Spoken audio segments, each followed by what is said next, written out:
terminasse, porque Deus já tem falado muito ao nosso coração. Eu sei que existe uma chama queimando dentro de nós, mas eu sei que ainda tem mais de Deus sobre a nossa vida. A palavra dele fala que onde há 2 ou 3 reunidos em seu nome, ali ele está presente. E é por isso que nós podemos ter a certeza que ele está no nosso meio. E se você está aqui com seu coração cheio de expectativa, se você está aqui querendo mais, querendo algo novo, é isso que ele vai te entregar. Porque assim como o pastor Xande falou, existe um milagre à nossa espera. E hoje nós vamos aprender a trilhar esse caminho em busca do nosso milagre. Amém? Antes de começar, eu queria orar com você. Você pode fechar os seus olhos? Vamos continuar atraindo a presença de Deus para esse lugar. Pai, nós te amamos, te desejamos. Somos tão gratos por tudo aquilo que o Senhor já tem feito na nossa vida. E nesse momento nós queremos te pedir, continua falando ao nosso coração. Que o nosso coração possa ser uma terra fértil, que os nossos ouvidos, a nossa mente esteja cativa a ti. Nós queremos ouvir apenas a tua voz. Então, continua falando, continua fazendo, continua agindo. Porque nós sabemos que ainda que nós não possamos ver, ainda que nós não possamos sentir, o Senhor continua trabalhando. Então, continua a falar conosco. No nome de Jesus, amém, amém e amém. Amém, gente. Que saudade eu estava de vocês. Que saudade eu estava de estar aqui. Meu Deus, faz um mês que eu não estou aqui, eu não venho para cá, minha gente. Eu estou lá na Zona Norte. Mas é um motivo de grande alegria, grande honra estar aqui. Claro que eu fico acompanhando pelo YouTube, né? Quarta-feira, minha gente. Alguém explica o que foi o culto de quarta-feira? Meu Deus do céu. Pastora Ana aqui. Deus foi pressão. Deus usou com poder, com ousadia. Eu disse assim, quer ir para cá no meu lugar, não? Mas eu sei que Deus tem feito grandes coisas aqui, grandes coisas na Zona Norte, em Abreu Lima, em Camaragibe. E eu sei que Ele vai continuar fazendo hoje. O tema da palavra de hoje é um tema muito, muito enriquecedor. É um tema que nos tira da nossa zona de conforto. E é sobre isso que eu quero compartilhar com você nessa tarde. Então, antes de tudo, eu queria que você virasse para quem está do seu lado e falasse assim, meu irmão, just do it. Agora vira para quem está do outro lado e fala assim, meu irmão, just do it. Olha, se você fala inglês bem, não liga para o meu, tá bom? Porque eu ainda estou aprendendo. Mas, como vocês sabem, a nossa igreja é internacional e os nossos pastores fazem palavras até com nome em inglês. Mas, para que você não fique preocupado, o que significa just do it? Significa apenas faça. Você faz, agora eu entendi. O tema da nossa mensagem de hoje é, numa tradução livre, apenas faça. Agora, eu não sei se você já viu esse slogan, mas é uma frase muito famosa, muito conhecida em relação à marca Nike. Aquele símbolo e essa marca de sapato traz justamente esse slogan. E é sobre isso que eu queria conversar com vocês hoje. Eu não sei se vocês sabem, mas essa frase, ela não foi criada em um momento de brainstorm, ela não foi criada em um centro de publicidade, não. Essa frase surgiu num dos momentos mais difíceis na vida de um homem. Um homem que estava sendo condenado à morte nos Estados Unidos, nos seus últimos minutos de vida. Falou assim, apenas faça. Agora, o engraçado é a gente perceber que essa frase tão significativa surgiu em um momento tão doloroso e tão difícil na vida de alguém. Mas nós sempre podemos aprender lições preciosas, mesmo em momentos difíceis. E o que essa frase pode nos dizer? O que essa frase pode nos ensinar?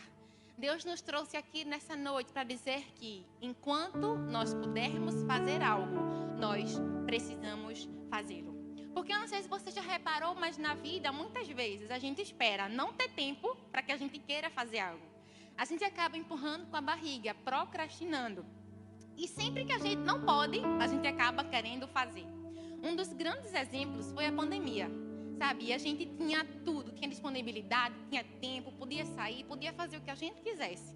Mas aí, quando fechou tudo, bateu aquela vontade de resolver o que a gente precisava resolver e não tinha resolvido antes. Não é verdade?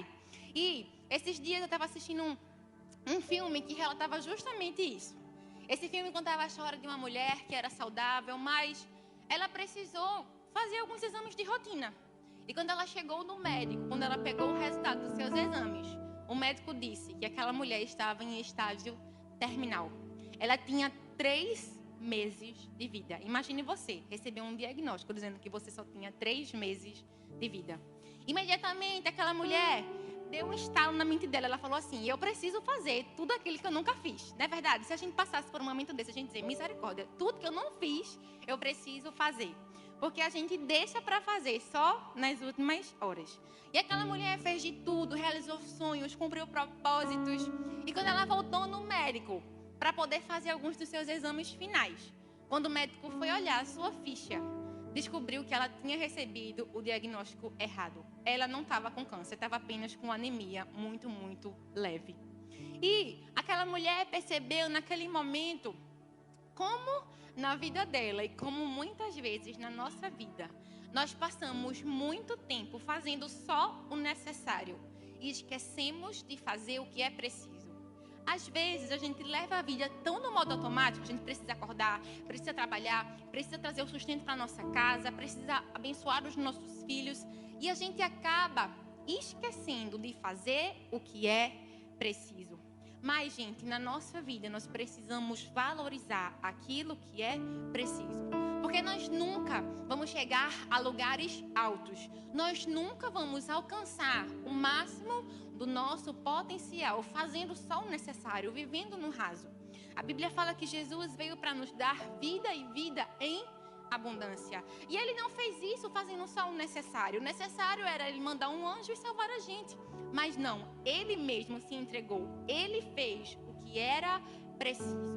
É por isso que nós precisamos fazer alguma coisa. Nós precisamos fazer o que é preciso. Deus nos trouxe aqui nessa tarde para dizer assim: filho, apenas faça. Talvez você chegou aqui esperando uma resposta. Talvez você está falando assim: Deus, me diz o que é que eu preciso fazer. Qual é o próximo passo? Deus diz: apenas faça. Em 1 Tessalonicenses 5:24, a Bíblia fala assim: fiel é o que vos chama, o qual também o fará. O nosso Deus é um Deus que nos ensina a colocar as coisas em prática. A gente sempre vê na Bíblia várias e várias promessas, mas para cada promessa existe uma realização. E é isso que nós precisamos trazer para a nossa vida. Sabe, talvez você está sentado aí e você tenha mania de não fazer nada. Mas não é nem porque você não quer, porque você tem um grande medo de ser criticado. Você fica pensando: mas se eu fizer isso, o que é que as pessoas vão falar de mim? O que é que as pessoas vão falar para mim? Mas eu ouvi uma frase esses dias que falava assim: para evitar críticas, não faça nada, não diga nada e não seja nada. Ou seja, a única forma de você viver livre de críticas é não fazendo nada. Só que a gente está numa sociedade tão difícil que até se você não faz nada, as pessoas falam. Não é verdade? Então, se as pessoas falam, se a gente faz. E se a gente não faz, bora fazer algo para Jesus? Bora fazer alguma coisa? Porque pelo menos nós vamos ter um resultado, que são vidas para o reino de Deus. E é sobre isso que eu quero falar. Se você quer tornar Deus conhecido, faça alguma coisa. Olha para quem está do seu lado e fala assim: meu irmão, faça alguma coisa. Mas talvez você está aí no seu lugar, você está aí no YouTube e você fala assim: ah, pastora, mas eu não sei o que é que eu posso fazer, eu não sei para que eu fui chamada. Mas sabe, talvez você sempre costuma sentar aí, você sempre costuma nos assistir daí da sua casa, do seu trabalho, onde quer que você esteja, e você se recusa a ir para onde Deus quer que você vá. Você está aí só esquentando o banco, como a gente costuma falar. Mas olha, o reino de Deus não é para aquelas pessoas que esquentam o banco. O reino de Deus é para aquelas pessoas que botam fogo no inferno. Esse é o nosso chamado. Esse é o nosso papel. Sabe? E Deus não te trouxe aqui para colocar o dedo na sua cara e falar assim: você é um esquenta-banco. Não. Ele trouxe para dizer assim: filho, vamos fazer alguma coisa. Vamos trabalhar para o reino. Esse é o nosso papel, sabe? Tudo aquilo que você precisa, Tudo aquilo que você requer já está dentro de você.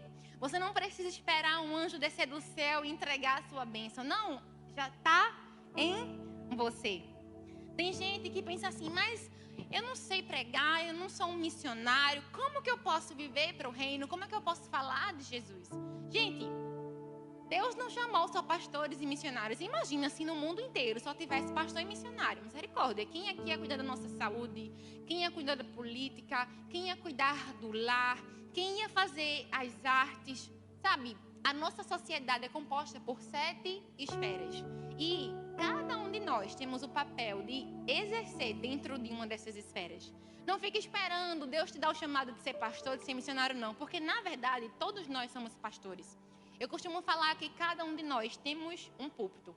Talvez o seu púlpito não é esse aqui, mas o seu púlpito é a sua casa, é a sua família, é o seu trabalho, é a sua faculdade. O que é que você está pregando para eles? E sabe, você nem precisa falar. Tem uma frase que fala assim, pregue e, se necessário, fale. Porque que adianta eu falar aqui um monte de coisa de amor, de amor, de amor, e quando eu saio daqui, as minhas atitudes falam o contrário. Na verdade, eu estou sendo hipócrita. Então, melhor que falar é fazer. E é sobre isso que a gente vai conversar nessa noite. O seu chamado é se mover de acordo com as necessidades do ambiente em que você está. E para compartilhar um pouco sobre esse tema, apenas faça. Eu queria compartilhar com você a história de um homem que eu particularmente amo. Eu não sei se todo mundo conhece a história dele, porque é uma história que está um pouco escondida na Bíblia. A história desse homem está lá em Juízes 3. Hoje nós vamos aprender um pouquinho mais sobre a vida de um dos juízes do povo de Israel. Nós vamos aprender um pouco sobre a vida de Eude. Talvez você está pensando assim, misericórdia, tinha esse homem na Bíblia? Tinha. E ele foi um grande homem, um homem que apenas fez. E é a partir da vida dele, a partir da experiência dele, que nós vamos aprender 3 pontos básicos, 3 características, 3 coisas que nós podemos fazer para sermos relevantes aonde Deus nos inseriu. Sabe, talvez você já tenha lido o livro de Juízes e nunca tinha reparado na história dele. Mas Deus te trouxe aqui para compartilhar com você um pouquinho dessa história tão preciosa que vai enriquecer e mudar a nossa vida. Talvez você conhecia vários juízes, Sansão, Gideão, Débora, mas hoje nós vamos aprender sobre a vida desse homem um pouco improvável e um tanto desconhecido, mas que vai falar muito ao nosso coração. Eude, ele foi uma pessoa relevante porque ele entendeu que servir a Deus ia muito mais além de pegar um microfone. Servir a Deus era fazer aquilo que Deus ordenava, aonde ele estava. E eu quero compartilhar com você justamente isso.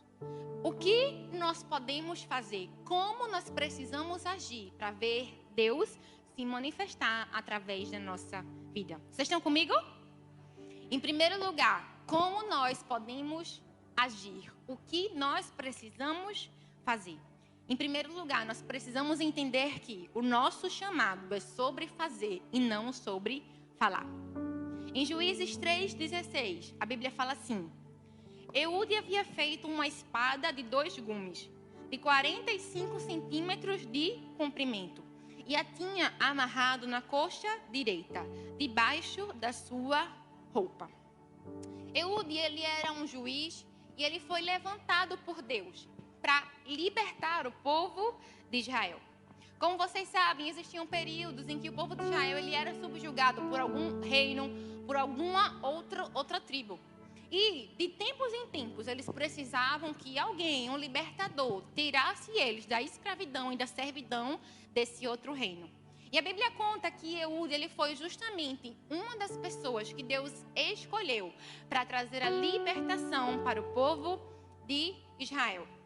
Agora, o que a gente percebe ao ler esses versículos é que ele era uma pessoa tão improvável que quando ele chegou para conversar com o rei que estava dominando o povo de Israel, o rei nem deu a mínima para ele. O rei achou assim: rapaz, eu acho que esse homem vai me falar qualquer coisa, menos tentar destituir o meu trono. Por quê? Eude, ele não chegou gritando, não chegou falando, não chegou dizendo assim, olha, eu vim aqui porque Deus me fez, Deus me constituiu juiz. Não, ele simplesmente foi lá e fez. E o que isso nos ensina? Que por muitas vezes, ao invés de precisarmos falar, nós só precisamos agir. Porque existem muitas pessoas que têm sonhos, que têm planos, são pessoas que idealizam e que sonham muito, mas são pessoas que na prática acabam deixando muito a desejar. São pessoas que procrastinam e falam assim, eu tenho esse sonho, mas eu vou deixar ele mais para frente, porque quem sabe lá na frente eu não consigo realizar. Mas olha, Deus nos chamou não para que a gente falasse, mas para que a gente fizesse e fizesse. Eude, ele entendia que não era necessário falar, ameaçar ou amedrontar com as suas palavras. Ele só precisava obedecer e agir no tempo certo. É isso que nós precisamos fazer nas lutas e nas dificuldades da nossa vida. Nós não precisamos sair falando, nós só precisamos obedecer e agir de acordo com o direcionamento do nosso Deus. Uma vez eu vi uma frase de Roosevelt que ele falava assim, faça o que você pode com o que você tem no lugar aonde você está.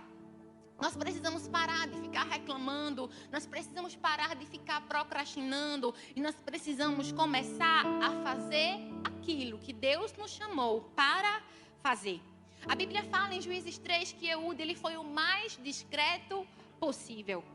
E vai existir momentos na nossa vida em que Deus vai nos fazer invisível para tratar o nosso caráter e nos levar aonde Ele sonha que a gente esteja. Porque, gente, a nossa carne humana tem a vontade, tem o desejo de aparecer. A gente sempre quer estar na vitória, estar na bênção, e principalmente nessa época de super exposição. Tudo que a gente faz, a gente coloca na internet, tudo que a gente faz, as pessoas sabem. Mas vão existir momentos em que vai ser só nós e Deus. E o que fazer quando Deus nos chama para o secreto? Quando Ele fala assim, entra no teu quarto, fecha a tua porta e esteja comigo. Nós precisamos aprender que nessas horas nós nem precisamos falar, nós só precisamos fazer. Nós só precisamos dizer, Senhor, eis-me aqui, fala comigo e faz o teu querer através da minha vida. Foi assim com Davi. A Bíblia fala que, embora Davi tivesse sido ungido rei, embora existia uma promessa sobre a vida dele, Deus o chamou de trás das malhadas. E talvez é justamente o lugar em que você se encontra nessa tarde. E você está pensando assim, quando eu vou sair desse lugar? Mas olha, enquanto você está aí, aproveita para aprender. Porque talvez Deus está te tratando, Deus está te ensinando a ser humilde. E a humildade sempre atrai o coração do nosso Deus. Nós não precisamos ser conhecidos por aquilo que nós falamos. Nós precisamos ser conhecidos por quem Jesus é. Já reparou que tem gente que fala de Jesus, fala sobre amor, fala sobre doação, mas nunca doou um quilo de alimento para a Marcha do Amor? Nunca se disponibilizou aí no Conecte Sertão ou na madruga para abraçar, acolher e verdadeiramente amar pessoas que estão em situação de vulnerabilidade social. Pessoas que falam, que postam e que escrevem sobre o amor e sobre Deus, mas não tinha coragem de falar e de agir como Jesus para os que estão perto, para os que estão da sua casa, para os que estão no seu trabalho, no seu círculo de influência. Nós precisamos de verdade quebrar esse ciclo e nós precisamos viver. Nós precisamos parar com o falso moralismo, com a competição de falar melhor, de adorar melhor. Nós precisamos ser e transparecer Jesus em tudo o que nós fizermos. Porque Deus sempre vai querer nos usar. Mas e nós? Vamos nos deixar ser usados por Deus? Será que nós vamos calar a nossa boca, calar o nosso eu e deixar que Deus faça a sua vontade na nossa vida? É isso que nós precisamos aprender. Nós precisamos parar de adorar e idolatrar uma palavra profética. Nós precisamos voltar à essência que é Jesus. Nós precisamos voltar a amá-lo acima de todas as coisas. Sabe? Eu estava lendo a Bíblia e eu reparei que quando Jesus comissionou os seus discípulos, ele falou assim: sereis de agora em diante pescadores de homens. E ele estava querendo ensinar que quando os seus discípulos quisessem cumprir essa missão, eles precisavam ir até onde os peixes estavam. Agora imagine, ele poderia ter usado qualquer profissão para ensinar sobre o Evangelho, mas ele escolheu tratar sobre pescadores, pessoas que eram tão menosprezados naquela época. E por que ele fez isso? Porque quando uma pessoa vai pescar, ela precisa acordar cedo, se disponibilizar, se organizar e ela precisa jogar a rede ao mar. Você já viu alguém que pesca, fica colocando assim, vem peixinho para o meu anzol, vem peixinho para a minha rede? Não. Eles precisam colocar a mão na massa e ir atrás dos peixes. Da mesma forma, nós precisamos fazer. Imagina se a gente ficasse aqui na igreja só, vem, Jesus te ama, a nossa igreja quer te mostrar Jesus. Não, nós precisamos ser igreja que vai atrás das almas perdidas. Nós precisamos ser uma igreja que vai atrás dos peixes. Nós precisamos ser uma igreja que lança a rede ao mar e que de volta recebe muitas vidas para Jesus. É por isso que o lema da nossa igreja é: nós vamos ganhar. Não vamos receber, nós vamos ganhar, nós vamos atrás das multidões e vamos cuidar muito bem delas. Porque nós entendemos que não é sobre falar, mas sim sobre fazer. Nós precisamos todos os dias lançar a nossa rede. Nós precisamos todos os dias obedecer ao comando do nosso mestre e sempre fazer algo. Por isso, faça alguma coisa. Em segundo lugar, para que a gente possa fazer alguma coisa, nós precisamos entender que o nosso chamado é sobre atender uma necessidade e não sobre visibilidade. Em Juízes 3, 20 e 21, a Bíblia fala assim: Eude aproximou-se do rei, que estava sentado sozinho na sala superior do palácio de verão, e repetiu: tenho uma mensagem de Deus para ti. Quando o rei se levantou do trono, Eude estendeu a mão esquerda, apanhou a espada da sua coxa e cravou-a na barriga do rei. A necessidade do povo de Israel naquela época era que aquele rei fosse vencido. E a Bíblia não fala que Eude saiu com seu exército, saiu com as pessoas para derrotar aquele rei, não.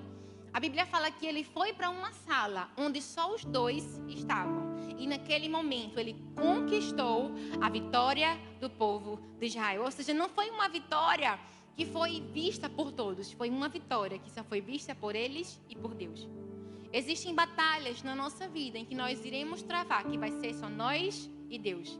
Existem momentos na nossa vida em que as pessoas não vão ver algo, que as pessoas não vão mostrar algo, mas que nós iremos atender a essa necessidade. Sabe, Eude, ele tinha sido chamado na sua profissão como um juiz. Talvez ele pensava assim: meu Deus, mas como eu vou libertar o povo de Israel? Eu fui chamado para resolver questões legais, questões jurídicas. Eu acho que não é o meu papel conquistar e vencer essa batalha. Às vezes a gente acha que está num papel e que está num lugar que é completamente diferente do nosso chamado. Sabe, aqui na nossa igreja, os nossos pastores, os pastores auxiliares, cada um tem uma profissão. Alguns são economistas, outros formados em direito, outros administradores. E talvez eram profissões que nada tinham a ver com o chamado de ser pastor. Mas, na verdade, aquilo nada mais era do que um campo de treinamento para que a gente pudesse aprender e estar aqui. Talvez você está aí no seu lugar e você pensa assim: meu Deus, o que é que eu estou fazendo nesse lugar? Esse lugar é completamente diferente de onde eu sonho em estar. Sabe, Eude, ele deveria estar no campo de batalha, mas ele estava na sala do trono do rei inimigo. Mas foi justamente no terreno inimigo que ele alcançou a vitória. Foi lá em que Deus treinou ele e capacitou ele para vencer aquela guerra. O lugar onde você está hoje pode não ser o seu lugar favorito, mas com certeza é o seu campo de treinamento. É o lugar em que Deus está te equipando, te preparando para que você chegue no lugar da sua vitória. Quando a gente entende isso, tudo muda na nossa vida. Porque a gente para de querer sair desse lugar do treinamento. A gente fala, Deus, pode me usar, pode me moldar, me treina, porque eu sei que logo, logo eu vou chegar no lugar da minha vitória. É por isso que nós precisamos fazer algo. É por isso que nós precisamos entender que não é sobre visibilidade, mas sim sobre uma necessidade. Nós precisamos parar de nos preocupar com o altar, esse altar aqui onde as pessoas nos veem, e nós precisamos nos preocupar com o altar da nossa casa, do nosso lar, onde Deus nos vê. O nosso Deus conhece o nosso coração, Ele nos sonda, e muito mais importante do que você adorá-lo em público, é você servi-lo e amá-lo em particular. É você mostrar assim, Deus, eu não preciso de outras pessoas, o meu único público é o Senhor. É uma festa de um espectador. E o espectador é o nosso Deus.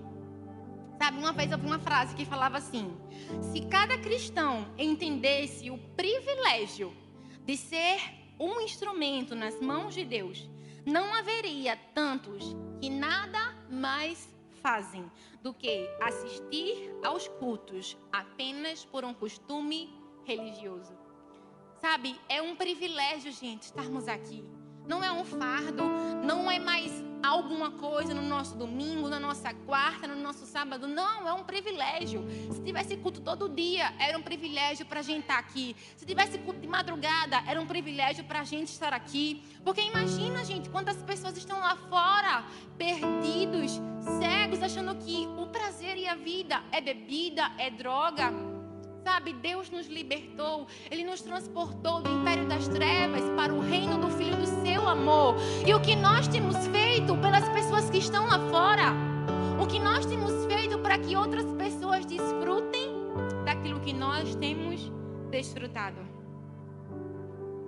Esteja preocupado em atender a uma necessidade e não com a sua visibilidade. Uma vez eu ouvi uma história de várias pessoas, vários oficiais de exército que tinham participado de uma guerra. E eles sentaram à beira de uma fogueira e cada um começou a compartilhar a sua experiência. E um servo camponês começou a contar uma grande lição que ele tinha aprendido. E ele falou que ele e mais 10 recrutas tinham sido comissionados a estar em um batalhão. E aí, por estarem novos, por não terem experiência, eles nunca conseguiam fazer o trabalho bem feito. Eles tinham papéis simples de organizar a roupa dos oficiais, de colocar água para aquelas pessoas que precisavam, e eles nunca conseguiam fazer o trabalho com excelência. E certo dia, o comandante daquele batalhão chegou, passou no quarto deles e falou assim: olha, como é que vocês estão? Vocês estão bem? O que é que está acontecendo com vocês? E nenhum deles falou nada. Enquanto que aquele servo camponês falou assim: por que esse homem é o general? Ele nunca faz nada. Eu nunca vejo ele fazendo nada. Nós é que temos que fazer tudo. E a história conta que na manhã seguinte, para surpresa de todas as pessoas, todo o trabalho que tinha sido feito de forma ineficiente tinha sido completado. As coisas que precisavam ser feitas tinham sido feitas. Os uniformes estavam pendurados, estavam limpos, os jarros de água estavam cheios, a lareira estava acesa, o salão varrido, tudo arranjado em perfeita ordem.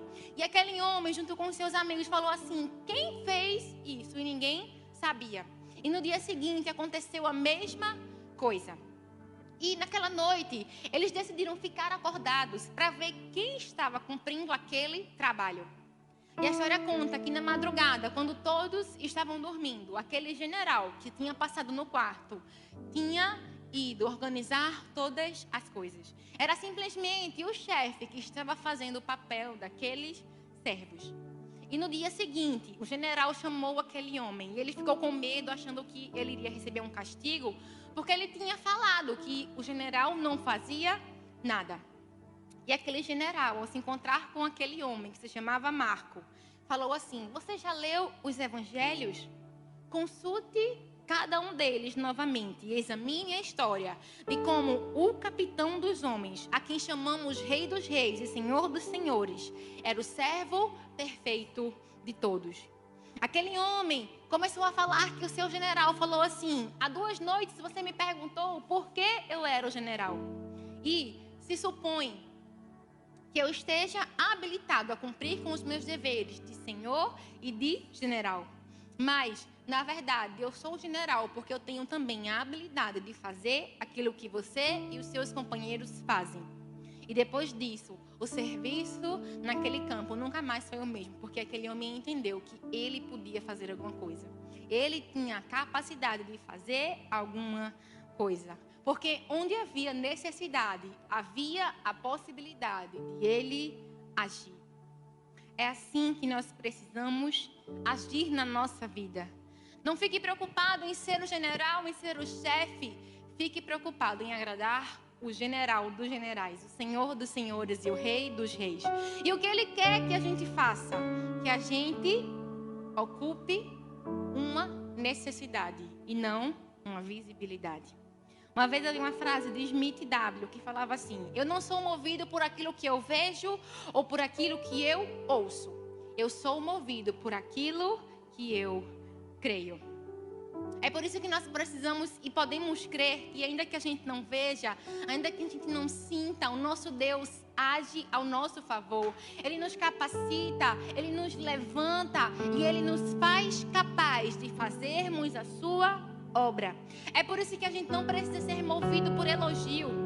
A gente não precisa ser movido pela aprovação das outras pessoas. A gente só precisa ser movido pelo amor do nosso Deus. A gente só precisa ser movido em agradar o coração do nosso Pai.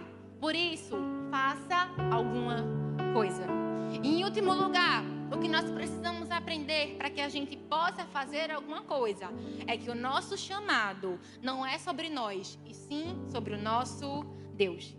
Em Juízes 3, 27 e 28, a Bíblia fala assim: quando chegou, tocou a trombeta nos montes de Efraim, e os israelitas desceram dos montes, com ele à sua frente.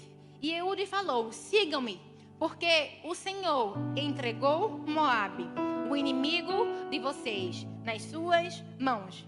E eles o seguiram e tomaram posse do lugar de passagem do Jordão que levava a Moabe, e não deixaram ninguém atravessar o rio.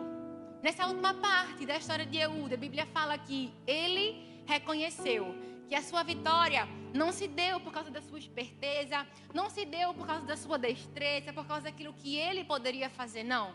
A sua vitória se deu porque Deus entregou os seus inimigos nas suas mãos. Da mesma forma, é a vitória na nossa vida. Nós podemos fazer várias coisas, podemos fazer a nossa parte, nós podemos ter inteligência, capacidade, destreza, mas no final das contas é o Senhor quem entrega a vitória nas nossas mãos. É por isso que a gente pode descansar e confiar, porque nunca é sobre nós, mas sempre sobre o nosso Deus. E eu amo muito a história de Eude porque ela traz uma história e um segredo tão pequeno que tantas vezes nós não entendemos. A Bíblia fala em Juízes 3,15 que Eude era um homem canhoto. O seu nome significava homem com uma deficiência na mão direita. Agora, o interessante reparar é que na Bíblia a gente não vê a descrição de quem era canhoto e quem era destro. Na verdade, Jesus era destro ou canhoto? Ninguém sabe. Moisés era destro ou canhoto? Ninguém sabe. Mas por que a Bíblia fala que Eude era canhoto? Talvez é uma coisa tão pequena e a gente nem entende, mas na verdade esse era o segredo de entender que não era sobre aquele homem, mas sim sobre Deus. Sabe, Eude, ele era um juiz e ele era um homem canhoto que pertencia à tribo de Benjamim. Mas esse nome Benjamim, tudo na Bíblia tinha um significado. E esse nome Benjamim significava filho da minha destra ou filho da minha mão direita.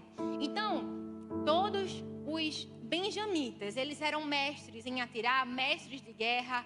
E quando a gente vai estudar, a gente vê que eles eram ambidestros. Eles conseguiam atirar a longas distâncias, tanto com a mão esquerda quanto com a mão direita. Então, o normal era as pessoas serem destros ou ambidestros, mas o anormal era a pessoa ser canhoto.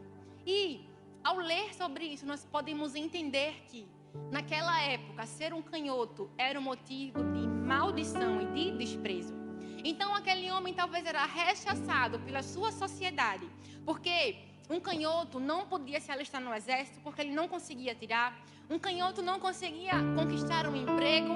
Um canhoto, ele era impedido de várias e várias coisas. E aí que a beleza se mostra, porque ainda que um homem aparentemente impossibilitado de fazer qualquer coisa, é poderosamente usado por Deus. É poderosamente usado para libertar o povo de Israel. E o que isso nos ensina? Que talvez você está aí sentado, está na sua casa e você pensa assim, eu nunca vou conseguir cumprir o que Deus quer que eu cumpra, porque existem muitas impossibilidades.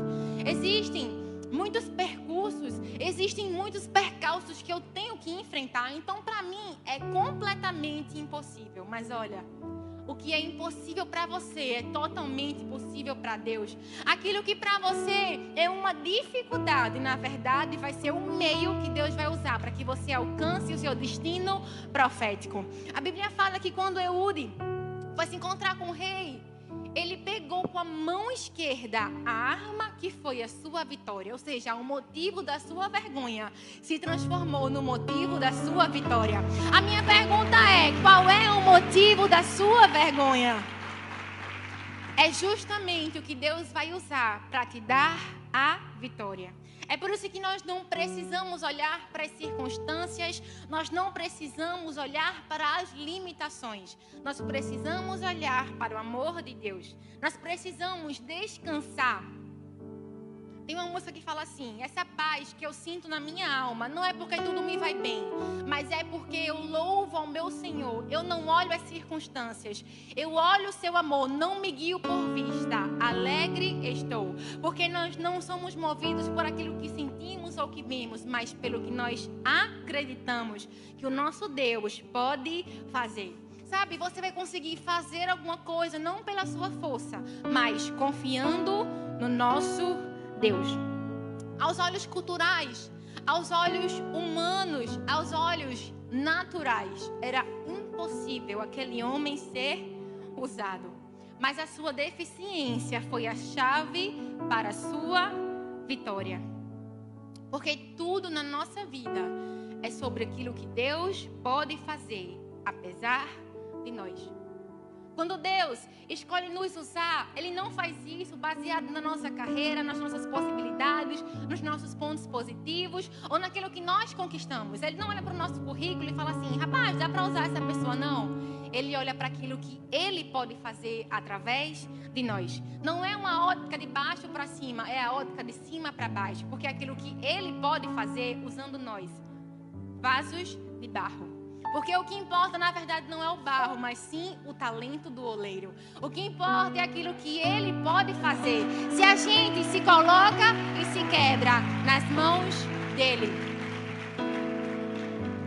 Uma vez eu vi uma frase de Spurgeon que ele falava assim: muitos homens devem a grandeza da sua vida aos obstáculos que tiveram que vencer. São os nossos obstáculos que nos levam para o nosso propósito. Porque uma pessoa que nunca teve nada de ruim na vida, ok. Mas uma pessoa que teve uma dificuldade, que venceu aquela dificuldade, é uma inspiração para muitos outros. É por isso que quando nós passarmos por dificuldades, não precisamos reclamar. Só precisamos pedir, Deus, usa essa dificuldade para abençoar outras pessoas. Foi que nem quando o pastor falou da história de Jairo, sabe? Ele poderia ter se desesperado, ele poderia não ter entendido aquele milagre, mas na verdade, a doença da sua filha não foi para a morte, mas foi para que a glória de Deus fosse manifestada. E não só na vida dele, mas na vida da mulher do fluxo de sangue. Porque aquilo que Deus faz para a gente não é só para a gente, mas é para muitas e muitas outras pessoas. Porque quando a gente passa por aquilo, nós nos tornamos experts. Nós podemos dizer assim, olha, você pode vencer porque eu já passei por esse caminho e eu já recebi o meu milagre. Você também vai receber o seu. Só obedece, só faz alguma coisa, só confia em Deus. O próprio Eude atribuiu a sua vitória, não à sua sagacidade, não ao seu poder, mas a Deus. Sabe, aqueles que não permitem que Deus trabalhe neles, nunca podem trabalhar para Ele. Aqueles que não permitem que Deus trabalhe neles, nunca podem trabalhar para Ele. Antes de você ser usado por Deus, Deus quer te moldar. Deus quer te ajeitar. Deus quer direcionar a sua rota e te colocar no lugar que Ele já sonhou. Se você não deixar Deus trabalhar através da sua vida, você não está apto para trabalhar para Ele. É por isso que nós precisamos nos prostrar, nos render e dizer: Senhor, pode fazer, eu sou teu. Uma vez eu vi uma história que ilustrava muito isso de fazer algo. Eu não sei se você conhece um grande missionário, ele foi o primeiro missionário que foi para a China, Robert Morrison. E a história conta que aquele homem precisava de alguém que o auxiliasse nas suas viagens, que fosse o seu ajudador naquele trabalho de evangelizar os chineses. E a história conta que ele falou com o pessoal da sua sociedade lá de Londres, falou assim: gente, eu preciso que vocês enviem alguém que seja um missionário junto comigo. E aqueles homens fizeram uma reunião, comissionaram várias pessoas. E chegou um simples camponês, um homem que não tinha cultura, que não tinha estudo. Quando aqueles homens viram aquele homem tão improvável, falaram assim: gente, não tem como ele ir, esse homem não tem instrução, esse homem não vai servir para o propósito. Então a gente pode dizer para ele que ele pode ir para ser um empregado. Se ele aceitar, bom, se não, não. E a história conta que quando um dos líderes foram se encontrar com aquele homem e falaram assim: olha, você só pode ir, não para ser um missionário, mas para ser um empregado. Ele fez: eu vou. Eu pego água para o que ele precisar, eu lavo suas roupas, eu faço tudo aquilo que ele precisar. E a história conta que depois de alguns anos, aquele homem tão simples, tão sem educação, se dirigiu à China, na qualidade de um simples empregado, de um obreiro.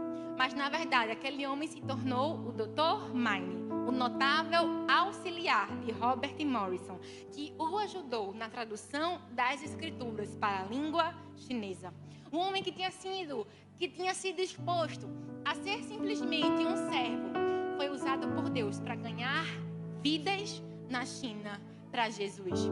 Porque não é sobre o trabalho que nós vamos fazer, não é sobre um grande trabalho, mas é sim sobre nos disponibilizarmos e ir aonde é necessário. É sobre fazer alguma coisa.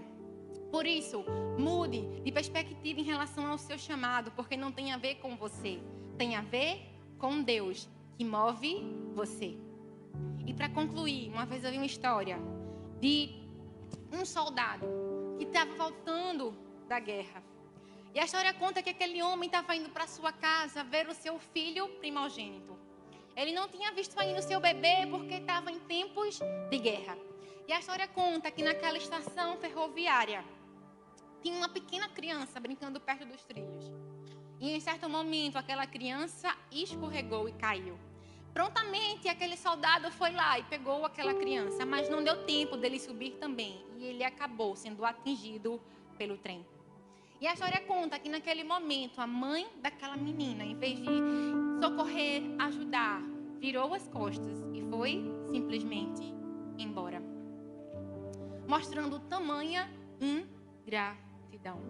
E talvez você pergunte o que essa história tem a ver com apenas fazer algo.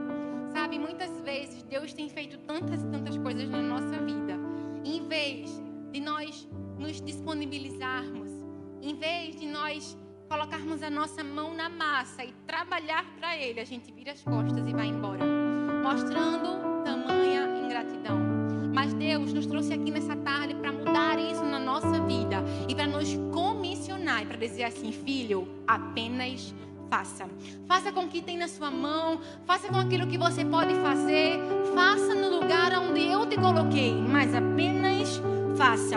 Se doe, se entregue o seu caminho a mim, o mais eu farei por você. E para finalizar, eu quero compartilhar com vocês uma frase para que você guarde para a sua vida, que fala assim, ela foi falada por Sidney Smith: o maior de todos os erros é não fazer nada porque se pode fazer pouco. O maior de todos os erros é não fazer nada, só porque se pode fazer pouco. Apenas faça alguma coisa e faça o que for possível. Se você está aqui nessa tarde e você está disposto a fazer algo pelo reino, algo por Jesus, eu queria que você ficasse de pé no seu lugar. Sabe, eu creio que existe aqui um exército de pessoas que a partir de hoje vão se dispor a fazer a vontade do general. Que vão se dispor e dizer assim: Deus, eis-me aqui, envia-me a mim. Eu quero fazer alguma coisa, eu quero te servir com o meu melhor. Eu não vou ficar esperando um anjo descer do céu. Eu já sei qual o meu papel. Eu queria que você fechasse os seus olhos, que você, sabe, erguesse suas mãos, que você dissesse assim: Pai, conta comigo. Eu estou aqui, eu quero ser usado, eu quero ser enviado, eu quero viver algo novo. E eu quero que outras pessoas, que as pessoas que estão ao meu redor também possam viver algo novo. Me usa